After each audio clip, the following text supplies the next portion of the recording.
Welcome to Monthly News number 50, live edition. I hope it all goes well. First time live, so hard to really say how this is gonna go.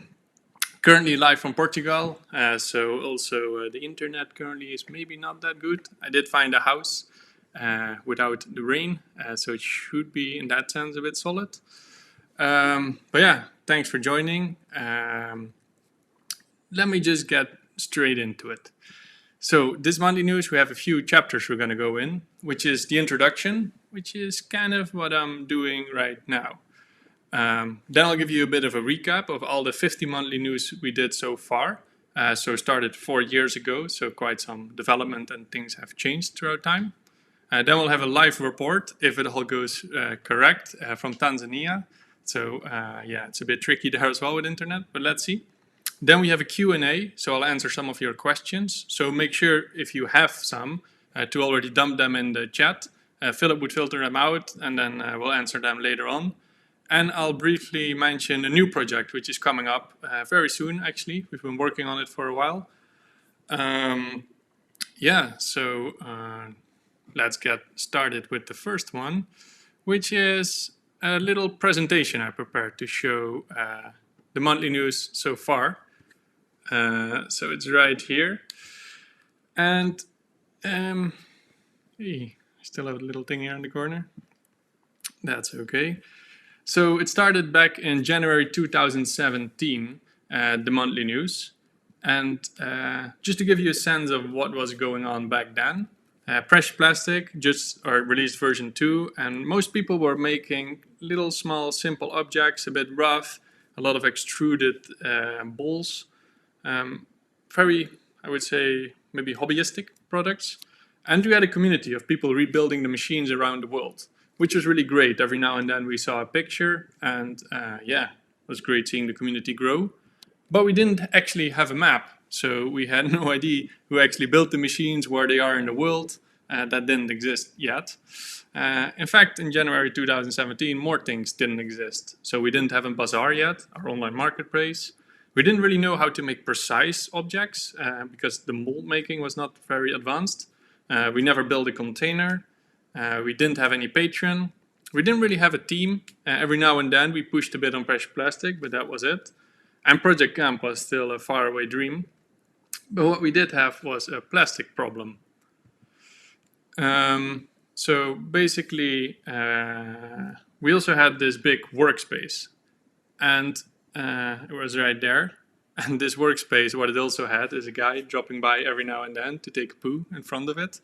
But together with Mattia, he's right here in the workspace, we started thinking about Precious Plastic and how can we improve the missing elements. We spent a lot of time there, including some sleeping.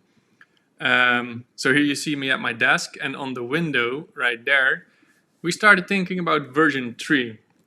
What would it mean? How can we improve Precious Plastic? And so we wrote down all these points. I would say this was actually the final drawing, so we built everything from this little sketch.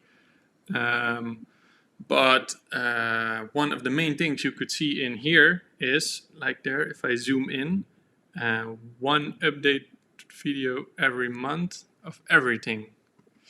Ooh, I see my computer is getting a bit crashy now. Yeah, anyway, one update of everything. And yeah, this is actually the reason how we started Monthly News, to start sharing all the developments that were going to come from us, but also from version 3, which would mean a lot of new developments. So we wanted to find a way to keep the community, that they were sort of up to date of all the developments and could help out. And we also started Patreon because it would be a good way to fund version 3. So you can see the first one joining version 3, which was Emil in the workspace. And there you can still see the monthly news sign up. And here you actually saw what the workspace always looked like. It was messy, like a lot of stuff going on. So one of the first things we did is like, okay, version 3, we need to get serious. So we found this sort of empty corner in the workspace. Well, we emptied it, this area right here. And we decided to make that the clean space, the exhibition space for our best prototypes and products. So if people would drop by, we can show them that. And we call this the Precious Plastic Museum. So this was sort of for us to be a bit more serious. But in reality, this wasn't the case. It was still very messy. Every week we had the second-hand store dumping their plastic waste, so we would take care of it. And we also did a lot of rough experiments, things I've actually never shared because I was too afraid people would copy it. But I thought we all grew up now, so maybe it's time to share. So what we did here, because we couldn't afford heating elements, electric, because they would be more accurate, but we just didn't have the budget. So we heated it up with coal, a metal mold, and they would get hot and the plastic would stick around. So we put the granulate on the side, and in this way, we could make a bowl, and we got more and more advanced in it. And these were very rough ways to just find new techniques on how to work with plastic. And another one is the diamond. You might have seen this one. So we made a mold, kind of a big rotation mold, super heavy, from metal. And then in the nights we would build a fire and fill it up with polystyrene, bucket full. And then we put it above the fire and turn it around so the plastic would melt. And this is kind of how rotation molding works, I would say. But usually it's way more controlled. It's not with fire, or at least not open, uncontrolled fire like that. And then once it's ready, we opened up the mold to see what was inside. I would say in the beginning a lot failed, but we definitely got better throughout time. And in the end we created these diamonds. And these diamonds we actually put in a big fancy shopping mall, together with a lot of plastic waste. So you see Kat dragging it in. And Matthijs putting it in the window because we had a bit of an installation there to show that plastic can be precious. So on the one hand you would have this plastic diamond, and on the other side rough plastic waste. Okay, but this was sort of a bit of a side project, but it kind of shows a little bit the roughness, I would say, of development and the state we were in. Like, we didn't really know that much about plastic yet. We still had to learn a lot. So at the end of version 4, after doing a lot of tests and prototypes, we really managed to do more with CNC milling to make more accurate molds. So for instance, iPhone's case was kind of the way where we tested it in. Also making better molds to create bowls, and also creating our digital infrastructure by having a bazaar, this online marketplace, but also a map, so you could see actually map out the Fresh Plastic workspaces around the world. And in the end, we did an exhibition, and we also had our team members there, except our Mexican friend couldn't be there, so we made a cardboard version. That's a very popular guy. And in the end, we developed this version with these 10 people. Sorry, 11 people, one cardboard. And it was a lot of work, and but then it was ready and we could sort of rest and take a little sleep in the workspace. And after a version, you have a little bit more random stuff coming out, because before you're very focused on the development, and then you release it and you're not really sure what happens. So we got like our own billboard. Also YouTube reached actually 100,000 subscribers. But we also had time for these other projects, like starting Project Camp. I mean, it wasn't much yet, but it was just putting the video online that we want to do something like this. Started working on that, initiating my future house. Also making story hopper videos is always a big part in these in-between states. And one story hopper video I was working on was the fuel of electric cars. Shot in a lithium mine in Chile. So it was all about the lithium and what it does to the environment. And we were actually in Chile because we had another Fresh Plastic project going on in Chile, which was together with Joey and Mattia. We set up a little workspace there. And it was run by only women. I would say most women also above 50, which was kind of an interesting challenge. Works out pretty well, actually.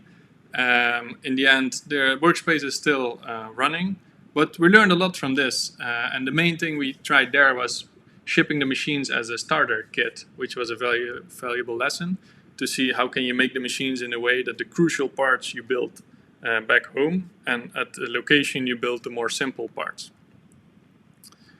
Another project we did was in Kenya, where we had this old chicken shed and we transformed it into a Fresh Plastic workspace in just, I think it was 2 weeks or something, super tight.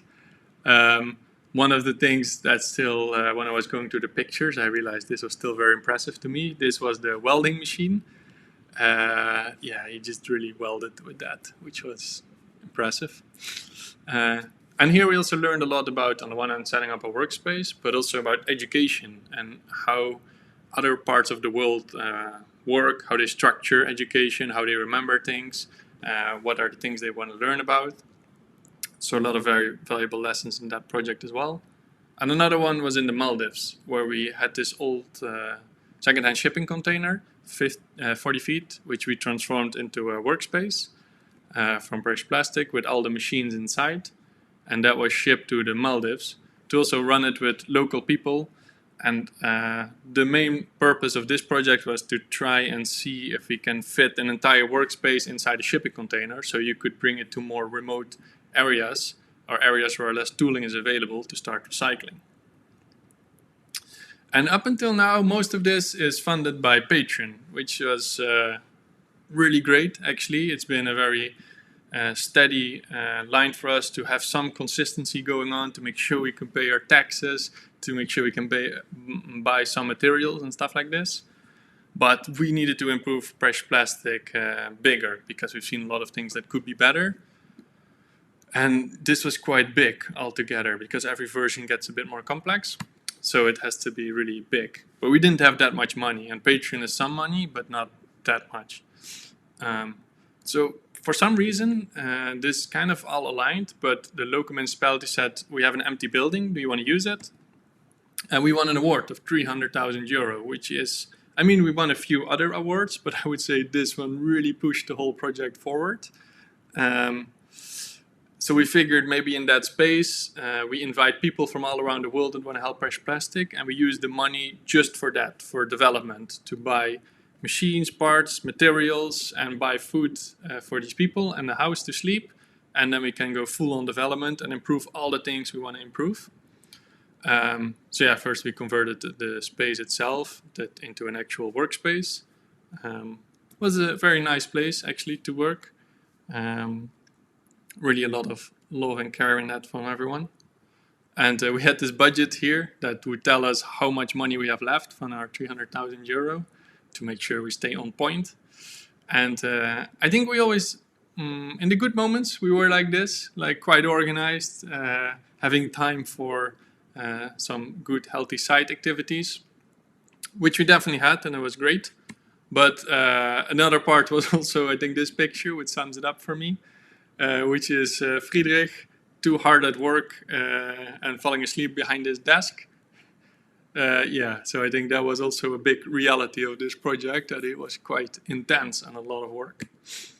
But in the end, I would say maybe too much to share right here, all the things that are being developed. But we call it the universe, and basically this is the latest version, so you can see still everything that is developed here on freshplastic.com. But I would say the most noteworthy things were the sheet press, completely new machine, but also completely new end product, like a sheet. You could make many things with that. We had business models. We never had that before, but they could help the entire community to run more, to really be sustainable and make sure they can keep going in the long run. More precision, so from the mold itself, the mold making of it, but also the machines, and also the working with plastic and the melting temperatures. So the roughness we had with the fires in the beginning really refined its way, which was good and healthy. And starter kits. So starter kits are ways that, if all the complexity that's going on, we try to bundle it to make sure people can focus on specific things and not overwhelm them. Fun side project we did that time as well is making this big table for Jaden Smith, made by Joey. And a personal fun side effect was that we started dumpster diving, and this maybe my best dive, for sure the best one, is when we found a lot of chocolate. I think the whole team was just sick the week after of this chocolate. Well, it was fun. And right now we still have this connection with all these people, because over 100 people from around the world joined. completely different skill sets, but still very much in touch with each other, which I would say has been very valuable for the project. That now, if something comes in, we have sort of a team to choose from. So after version 4 was developed, I was in Bangladesh, and this was actually, I made a monthly news video because every month we make a monthly news video. And this is actually the most watched monthly news video ever. I'm not sure why, but it has 620,000 views. Way too many for a monthly news video, but it sort of happened to align in Corona time when people were at home, I guess, and searching for things that contain Corona, which was this video. But when I was in Bangladesh looking at the electricity cables, pretty random, but I found this picture back in my archive and I was still amazed by it. The amount of cables they have there on the street.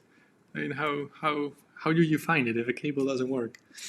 Anyway, we got a message that we had to leave our workspace back in the Netherlands because they found chromium-6 there.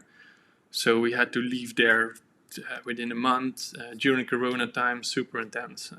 That was not nice. So we had to improvise a lot.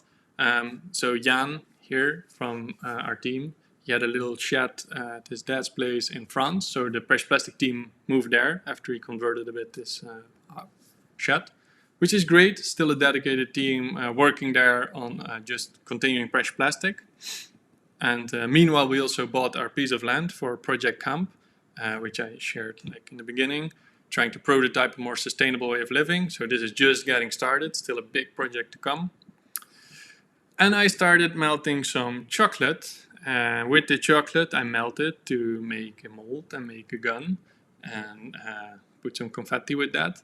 Because I released this video of Goodbye Dave Huckins. So it's been in my head, our heads, I think, for a long time to do this, to try to remove from an individual entity to more of a group, which is called One Army, because we have way more projects in our mind, way more problems to work on, a way bigger team. So yeah, this feels like a very, maybe small step for the outside world, but crucial step for us internally, because now we can really build more final infrastructure. So yeah, that was kind of all the developments we did in 3 years. I figured it might be nice while we're at it to share you guys some stats. So here you can see Patreon. On the left side, when we started in 2017, how much we got each month. And at the end, where we are now. I don't really trust Patreon stats too much. They're always completely different, change every month. I guess I would give a rough estimation what it was like. But I'm amazed how inaccurate they always are. But yeah. Patrons that signed up since the first month in 2017 and still support. So all these months they supported, which is really great. I mean, I'm really feels very valuable that they've been around that long. So here you can see all their names. The most supporting patron, this guy, for 50 months, $50 a month, which is a massive support for us. And also the YouTube subscribers. So when we started this monthly news, we had 80,000. And over time, it kind of steadily grew into 313,000. So yeah, this is steady going up. You see a small peak here at the end because we just released some videos that apparently people like a lot. How to convert a van and how to convert a container. So yeah, that was that was the presentation. Okay, let me get back to this one. So now it's time to get ready for our guest. Let me see how this is gonna go. So our guest for today is gonna be Kat. Let me see if she's muted. Are you muted, Kat? Whoa, can't hear you, can't hear you. Maybe it's me.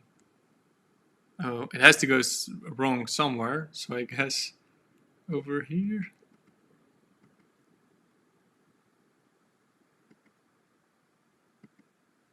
Wait, still can't hear you? Yeah, maybe this is a good moment to reflect on all the things you just heard. It was a lot, I guess. We have this button where we can mute and unmute, and I think Kat and me are pressing it at the same time. So I'm not sure when she's muted and when not.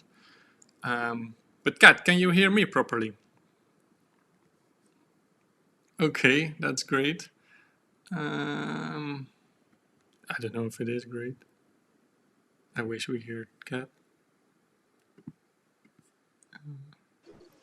Oh, now I hear some sounds. Maybe now? Yes. Huh? Hello? Aha, so I just have to show the cool part first. Maybe.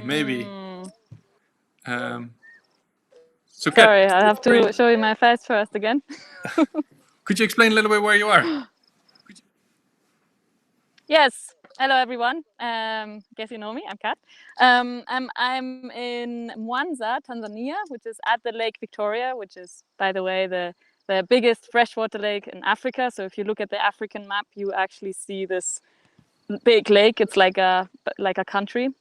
And I'm here because we've been traveling with the Flip Floppy, the recycled plastic boat, from Kenya along the Ugandan coastline and then entering Tanzania. And now we stopped here, doing a lot of awareness, bringing people together, projects, a lot of recyclers. I met quite some precious plastic workspaces, which were there thanks to, I have to say, Plasticpreneur. They did a lot of work in East Africa, setting up workspaces there. I'm trying to get their pins on the map. It's a long process doing community work here. But yeah, that's been the journey, and that's why I'm here. And as part of what we do all the time, I guess, as precious plastic people, is where we go, we have to see, yes, the dirty places. So this is where I'm right now. Let's see. Yes, so this is the Mwanza dump site. It's getting a little bit dark now. I hope it's okay. Where it's a little bit outside the city, and they dump all their waste here. And there has actually been some development been going on. They've been doing a lot of cleanups and yeah, trying to keep the waste out of the city, but they're really just dumping everything here unsorted. And then as it goes so often with those kind of dump sites, is it still okay? The video, it's stopping, I guess. Maybe you interrupt me if the connection stops. No, it's good. Well, the video is a bit choppy every now and then, but yeah. Yeah. So as it goes with so many dump sites, they just,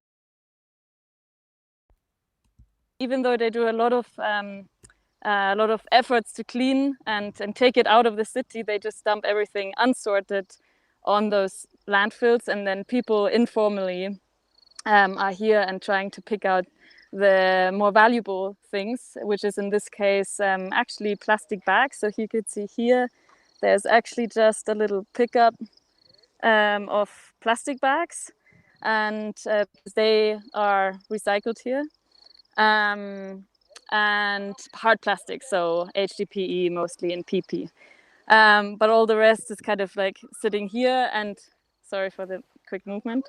And here they actually started a testing of the water. So they made a big kind of pond under the soil and putting the plastic waste over there, which they are not taking away anymore. And then testing the water so they see how contaminated it is, and try to filter it before it goes into the soil or other water resources. So yeah, it's interesting to see that there are definitely efforts to clean up that waste. But oh, sorry, let me just change the camera again. But talking to the politicians here as well, it's kind of frustrating because they say they don't have a lot of power. Whatever they want to achieve, it takes super long in politics. So even the officer of environment and the officer of health, they really want to push better solutions here, but they are also kind of limited. So what they then say is that it needs more awareness of the people so that they can push these things, and really that it has to start with the people, which is sad to hear from politicians, because I thought maybe they could have a little bit more power to do something, but they again refer to that we have to start with awareness in people. So I have a question. yeah, I guess for you, that's Kat. another reminder. Sorry, Yes. go. Yeah, no, it's no, another. finish it. Sorry, I'll just finish that. It's another reminder. First of all, seeing a dump site like this, that the waste is not just stored away. So I always kind of like going to those places because it's a reminder, and also seeing how the sorting part is such a crucial one. So if we can start there, the value just keeps higher, and how the awareness of people is just a big one. So that's also back to the connection to precious plastic. What we do a lot is, and the people we can reach with the valuable things we do is very powerful. Cool. So for everyone listening here, if you have some questions for Kat, make sure to dump them in the chat so we can ask them if it's in time. I have a question for you, Kat, because I know from going to these landfills that they can also be kind of rough places. Like usually the people there don't have much income, so it's quite a criminal. Is it just okay for you to be there as a woman alone? I don't know if you are alone on that landfill. No, today I'm actually, usually I don't have a problem to go to those places on my own. I guess that's also, I don't know, I don't have a problem with that. I'm less afraid of things. Maybe that's a good thing, maybe that's a bad thing. But today we're actually here with the officer of environment of Mwanza, so that helps because he also knows he's here quite often to check the things and the situations. So he introduces us to what's going on.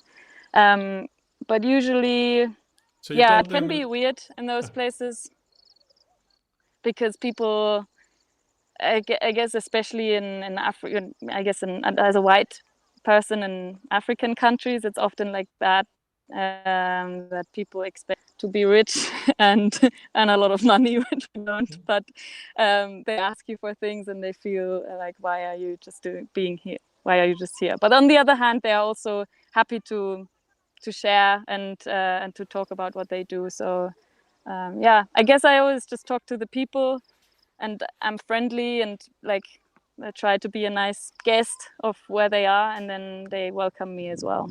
So that makes it easy. Okay, okay. So you told them you have a live stream now, so you kind of have to talk to your phone for a few minutes. Yes. Right. Okay, so I think that's it. Don't see any Yeah. specific questions coming up. Cool. Could you show it one more time, just to get the vibe of the landfill? Yes, I can also try to walk around, but I'm not sure if the internet will be stable in other. Okay, maybe say goodbye But and you walk around, and if if it falls away, I'll just chop you off. exactly. Okay. Okay, so yes, this is it. Remember, people, you have an impact. You can tell people what the value of plastic is, and that it shouldn't end up in places like this. I guess now it's disconnecting. But a little bit. It's actually a really a lot of nice mountains back.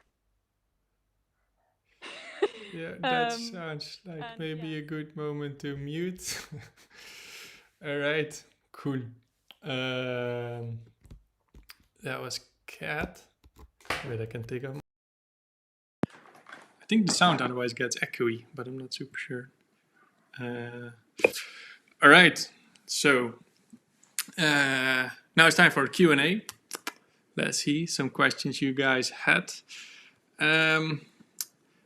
Ben Naylor. Oh, Ben, you're here as well. Why do you love chocolate so much? It's a good question. I don't know. Because it's very sustainable and it grows very locally in the Netherlands and Portugal. I don't know. I wish I didn't like it that much and I liked something else like cabbage. Dutch Parisine. Have you won any awards lately? Question mark 300,000 euro. That still feels kind of recent, but I guess looking at the time frame, it's not. It's already been a while. But no, not really any awards that I'm aware of, or at least not in that scale. I mean, that award was massive. I didn't even know an award of that size existed. I knew you always had the Index Award, which is €100,000, which in my head was almost the biggest award. So yeah, nothing like that, but who knows. Plastic Hub, good old Plastic Hub. Referring to Chile, women over 50 years, a challenge for sure. Yes, great question. No, yeah, it was kind of challenging, but also I would say it was fun. Went surprisingly well. They have a good eye for detail. Alex Delaney, will the One Army have boot camp, marches, uniforms, a battle cry planned? I know of half of the things what that is, so I don't think that is coming anytime soon. I think we also have that line that we're not sure if we should make it too much of an army, because it does bring some bad vibes to people. But let's see how this develops. Then a question from Overzak. Will you be using a lot of recycled plastic for structures in Portugal? I think this is actually one of the interesting places, one of the reasons to have a piece of land like in Portugal, because it enables us to just try stuff. Like in the Netherlands, we really wanted to try this more, building a structure with the bricks or sheets for roofing, but we couldn't because, I don't know, we didn't have the space or you need permits. So we're very curious to try that out more. So yeah, I guess if it works well, we would build a lot. If it doesn't work, we won't. But either way, we would test it.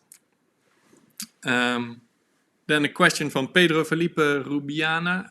I have no idea if I pronounced correct, but it's live, I can't help it.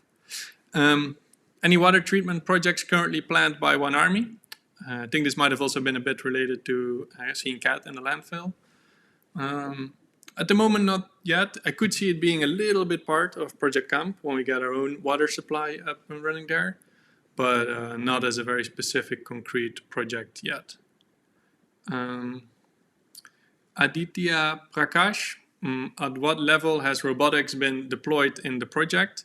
Have there been any attempts to a fully automated plastic recycling plant from shredding to production? Yeah, I think this is always almost the dream. You have plastic, you throw it in, and it comes out as something else. But realistically, it's complex because there's so many different sizes of plastic, different thicknesses, different types. So we did a small attempt in version 4 with robotics, trying the sorting more. You can find that in the academy. But I would say they're all little small puzzle pieces and it's not really been brought together into one assembly line. William Carroll, a question. Hey Dave, do you have any updates on the biodegradable bowls project? No updates as far as, unless the videos that are out there. I think we've also been busy with the other stuff, but it's still a project. Yeah, we should in some way find more ways to continue it. But it also feels a bit of a different kind of workspace. So it's kind of complex to mix it with pressure plastic. And like material-wise, you would suddenly have a lot of organic matter. So combining those into the same space is also challenging. Question from Fish. Why call it One Army? Kind of military sounding. Yes. Which is for some people positive, some negative. But I think overall, because it always feels like that, these problems in the world are big. You always need an army to tackle them. And that's sort of where it came from. What we know is at the edge of does it make sense or not. But we kind of like the contrast as well. That in a way I would say we're super friendly and not violent. So it's a bit of a funny mix. Daniel Matias, question. I'm doing a north to south bike trip in Portugal. Would it be possible to stop by? At the moment, we're not really doing visitors yet in Project Camp because it's very bare, very little infrastructure. I mean, cannot even offer you a cup of water. So ideally, that would be more later on. And also, we're now moving a lot. We have to visit municipalities and stuff like that. So yeah, I would say it's better later when we have our things together a bit more. Whoa, I cannot pronounce this one. Looks Russian. This name, Kayatinlak Alvdok. Wow, okay. But his question is, where are you at with solving the energy problem? Going off-grid with generator until the electricity comes? not solved yet. We actually have a channel in our Discord, in the Project Camp channel, where I pointed out all the pros and cons between different types of electricity, what we should go on the grid or straight to solar. We've been discussing it there, trying to understand what makes most sense. So it's not solved yet, but I guess we need to solve it soonish. Have you thought about wind electricity in Project Camp? Thought about it, but we still need to... we're actually now setting up a little device to measure the amount of wind power we have to see if it makes sense. How much it even is. Emir Bustami, any underwater pressure plastic project soon? I think I never thought of that in my entire life. I don't even know if we have the same image in mind now. Sounds cool. Sounds cool. Yeah, you need to make me a sketch on that. Jose Maria Solar. Plastic bricks with the sun do not produce something toxic for the people who inhabited it. Maybe. I think that's also one of the reasons why we want to build it, so we can try it. Perhaps you try it first a year without people inside, but trying to measure what it does. But I think for me, this feels one of those things like a lot of mixed research on it. I'm not really sure if anyone actually tried like that or measured if it does make sense. So I think, yeah, we want to do that. Oh, if you hear some sounds coming, it's starting to rain. Good old Portugal. Then a question from Leo. As soon as you have the containers in the land, what's the first infrastructure you want to build in the land? I think the big first infrastructure would be electricity and water. And because it still feels part of making sure everything runs. And then we would focus on renovating the workspace and the kitchen that are there. They would be quite big operations.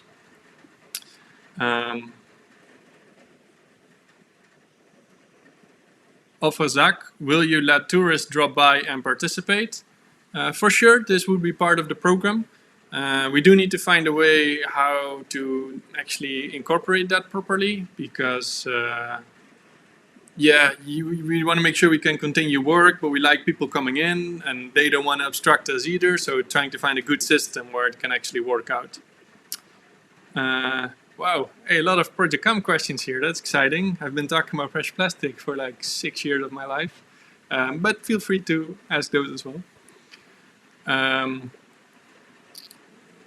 Will you implement permaculture into Project Camp? Perhaps a food forest? I mean, these are topics all very much on our head. I think we're actually doing some soil testing now to see what makes sense and what's the situation there. So yeah, it's all on our radar, but not really defined yet. Any plans for a pedal-powered plastic washing machine? No, we do actually now have a project going on about washing. You can have a specific channel we made in our Discord, so you can follow it. Rory is actively working there. So I would say perhaps it could be a variation on that, but it's not necessarily pedal power. It's just more a good washing system. Question from Paddle Van, and he says, at Project Camp, have you considered a 2-wheel tractor for land clearing? I would say all the neighbors have been highly recommending it. Everyone there owns a tractor. I think that's kind of their bicycle from the Netherlands. But yeah, these things do take money, and we need to make sure if we actually need it, and they require maintenance. First need to build a shed that is actually dry. So yeah, considered it. Again, also not really decision yet. Okay, this is maybe a good last question to end the Q&A. From Pandabang. Any update on the textile recycling project, or is that on hold? Have heard of Fabric, their French company doing cool work. Okay, the update for that is the next part of this monthly news, which would be talking about our new project, which is actually about that. It's about the textile waste and the fashion, what it produces, and the footprint it leaves behind. So we started working, you might have seen it already, I guess, like you know about it, so people here might have seen it. It's a project that wants to fix fashion because, like I mentioned, it's a very polluting industry, and we think we could change something about that. So trying to, I guess the deeper, I don't know how much I used to talk about this. Anyway, this thing will be released 2 weeks from now, the 19th of April, and it's all about trying to fix, repair, and care for your clothes better. So we would provide the information to do this, and also build a bit of a community around it, just like we did with Precious Plastic, to teach people on the one hand the skills on how do you do this, but also trying to make it cool and make sure people actually want to wear this, because we see that as sort of the superpower of fashion. You could make anything look cool. I mean, if you see what we've been wearing throughout history, it's been weird, and that's kind of beautiful as well. So I think we want to try to make, no, I know we want to try to make sure that this kind of fashion that sort of makes sense, which is about repairing and reusing, that becomes really the new fashion. It's going to be a long shot. I think we really need you guys as well to help out, to repair your clothes, to share them, to make sure we can really build this community and be an example for a lot of other people, and hopefully they get inspired by wearing clothes like that. So the project itself is called Fixing Fashion. You can find it on Instagram, on Fixing Fashion Community, or visit fixing.fashion, the website. But nothing is really there yet. I mean, probably the best thing to follow is the Instagram, because that will already have a few previews and some articles on onearmy.earth. But overall, the project will be online the 19th of April. So it's like in, 19 days. So yeah, it's been a project long in the making. Very crucial it's out. So yeah. I should have had like an end slide here or something, but I don't. So I go back to my intro. Hey, Monthly News 50 Live. It's getting dark here. Also, my camera gets a bit grainy, so maybe it's time to leave. Thank you guys for watching. Okay, wait, while you're here, one last thing. So one of these things is Monthly News. We've been doing it, like you see now, for a long time. And we think it's valuable to be directly in touch with the community and share our updates. However, we've also knowing it's been declining, like the interest in it. And we also have some new people doing the Monthly News, because we released this One Army and we want to try to diverse the amount of people working on our projects. So it's quite tricky for new people to make a Monthly News, and a bit demotivating as well, as it's going down. So I think we are a bit in this process, like what should the Monthly News be? Does it even make sense? Because they do take a lot of effort to make these videos, to write out a script, to think what you want to say. I mean, it's easier to not make a video. Or maybe the format isn't good and it should be a podcast, or maybe it should be more interactive like this, which is kind of fun as well, that we can directly chat with you guys and answer questions. So if you have tips, suggestions on that, let us know. And also just be aware that we have some new people presenting the Monthly News. Give them a thumbs up, just like the video, even if you not like it that much. But it's a good motivation for people also to get into it, because I mean, I made hundreds of videos, so for me it hurts a bit less. But for new people, it's kind of like, ooh, what did I do wrong or something like that. So yeah, try to be kind and supportive there. If you like the Monthly News. If you don't like the Monthly News, then just don't. And then it will slowly die. Kind of up to you guys. Anyway, thanks for watching this Monthly News 50 live. Let me know what you think so we can work on that. And make sure to keep an eye on Fixing Fashion. Alright, finishing the stream now. Ciao.